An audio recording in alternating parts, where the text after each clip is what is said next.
Juda ham ko'p qizlar mendan o'zim yaxshi ko'rgan tonalkamni oq rangini ham olib keling deb so'rashganlar uchun aytmoqchiman.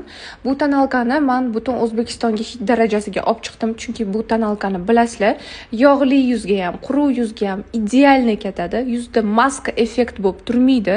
Yuzingiz shunaqa o'zi tabiiy tiniqdek turadigan tonalkalarni eng zo'ri deb ayta olaman. Ysalarning tonalkasini qizlar har kuni ishlatsanglar bo'ladi. Bundan tashqari buni SPF ham bor sostavida. Buni ikkita narsada bemalol ishlatsanglar bo'ladi. Birinchisi sponjik, agar plotni yotishni xohlasanglar, agarda tabiiy yotishni xohlasanglar, uni o'zini ham bitta kistichkasi bor. Mana bunaqa kistichkada surishingiz mumkin. Вот. Bunaqa kista sursanglar tabiiy turadi.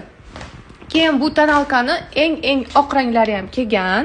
Qaranglar, LC1, LN1 ranglari kelgan. Bemalol oq rangini xohlaganlar, oq rangini, sariq rangini xohlaganlar, sariq rangini magazinimizda